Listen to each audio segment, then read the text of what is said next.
Hey guys, my name is Talia. I'm a staff member at Discovery, and I'm going to help you do your homework today. Hey guys, we're back with another Bayes rule question because I know that everybody loves those, right? Because they're so much fun. I know I like them a lot. But this one's actually a little bit different because in a lot of Bayes rule questions that we do, it just gives you like one probability that you have to find, and then you have to do all the steps all at once, and that can sometimes be a little bit overwhelming at first. But this one's pretty good because it breaks it down into two different steps, two different questions, and spoiler alert, your answer to the first one helps you find your answer to the second one. So really it's like you're doing like one of your steps that you'd already be doing, but you're like formalizing it as a separate question. So the premise of this question is basically about COVID testing, boo. But basically 20% of people, or I think it's students, 20% of students that take the test positive. And then if the test is positive, there's an 85% chance that that person has COVID. And if the test is negative, there's a 25% chance that the person has COVID anyway, right? So this is kind of a high number. If you test negative, you'd hope that you don't have COVID, but anyway. So that's the information that's given to you. And you have to use that information to answer these two questions. The first one is the overall probability that a person has COVID. And the second one is the probability that they test positive if they don't have COVID. Which is, again, something that you don't want to happen. That's wrong. But I'm going to do this question a little bit different than I usually do. I know people sometimes use the tree method where they kind of draw it as a tree to help them visualize it, and I think that's actually really good. I don't usually do that, but I'm going to do it today because I think it's really helpful. But basically, let's start out with the first question. So the probability that a random person actually has COVID, we're going to have to use the law of total probability for this question, right? And the signal for that is that we have probabilities of having COVID under two separate conditions, right? And we now need to find the overall probability that they have COVID no matter what condition, right? And so if we have something with two separate conditions, we need to combine it. That's a sign for law of total probability. So let's draw the tree so we can figure out how to set up that formula. And the way I would draw this is you got a 1 at the top, right? That encapsulates everything. 100% all people, right?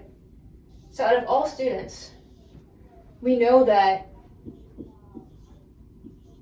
20% of them test positive, and that means that 100 minus 20%,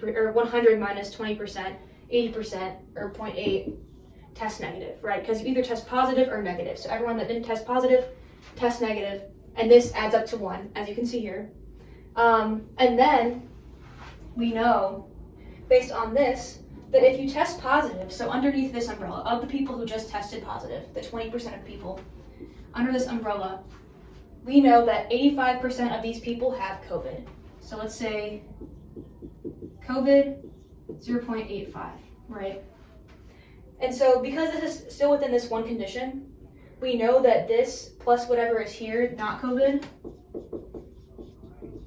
has to add up to 1. And so 1 minus 0.85, that's 0.15. And it's the same thing over here for this, the 0.8% of people that test negative. The probability that you have COVID, that's given to us is 25%, 0.25. And then of these people, the only other thing that you can have is not having COVID, and so that's 0.75. And that's our entire tree. And you can see here how this encapsulates every single case that we have, right? You either have COVID or you don't, or you test positive or you don't, and all different combinations of those two events basically are accounted for here in this tree. And we can then use this to find the overall probability that somebody has COVID. So now that we've drawn our tree, our nice little Christmas tree, it's even green, let's go ahead and solve the problem, right?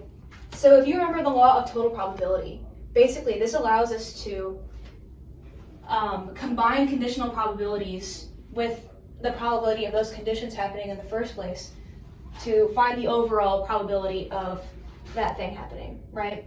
And so here, we know that there are two different ways somebody can have COVID, right? They can have COVID if they tested positive, and they can have COVID if they tested negative.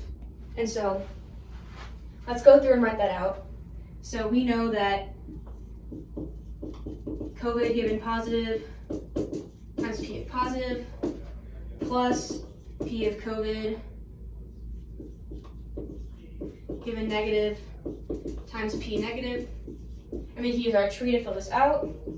And so this is our probability of having COVID if you test positive. And then we multiply it by the probability that we tested positive in the first place.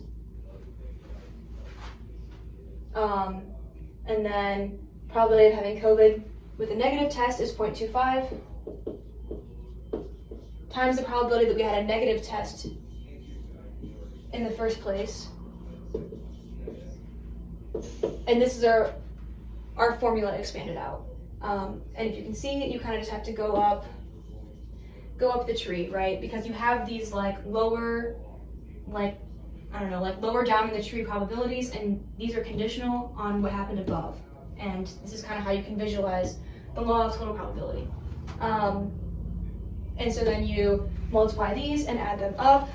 Let me find my calculator. Times 0.2 plus 0.25 times 0.8, and that's 0.37. And then that's cool because we're going to end up needing this number for the next question, which is the probability of getting a positive test given that the person does not have COVID, right? And so if you think about it, this should be theoretically a low number, right? Because if you don't have COVID, you don't want to test positive for COVID. So keep that in mind when you're doing this question. If the number is low, it's probably a good answer. So this is more of a classic Bayes-Rule question, right? So we have two different conditions here. It's helpful because, this is what the problem says, but then also in Mastery Platform, they have this there too.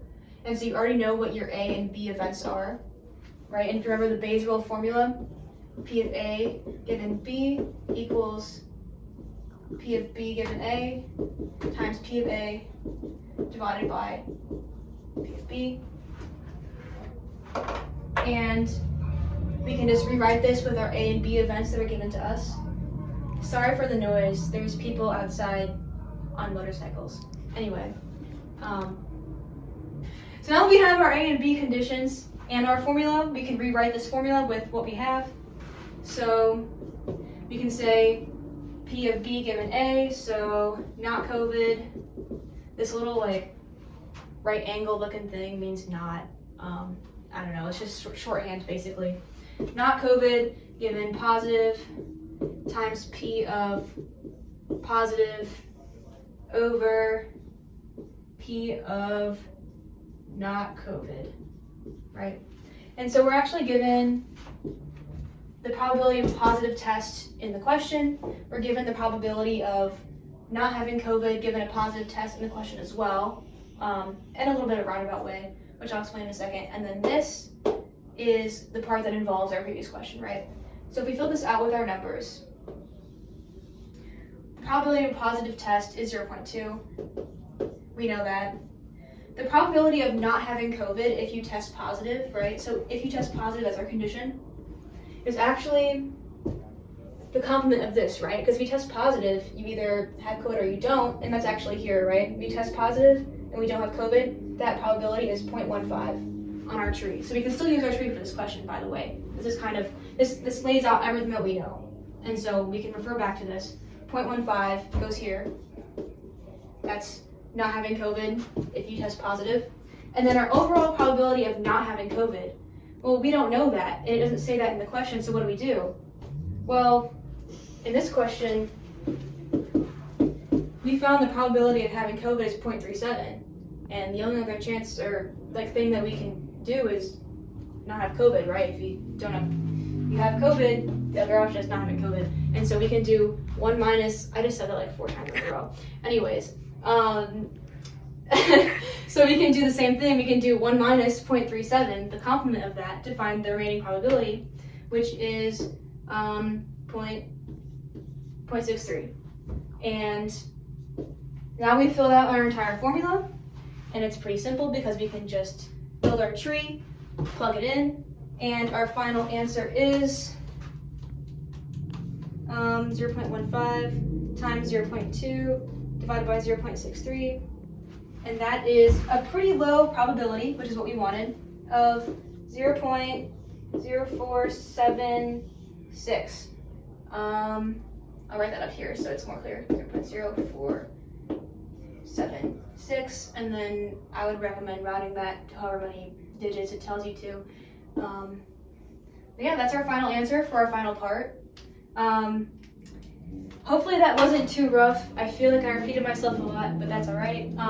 Essentially, the key things to remember here, build a tree, because it helps visualize it, and keep in mind complements, right? Taking 1 minus to find the opposite probability if that's not what you originally found, right? So like here, we found this, we did 1 minus, stuff like that.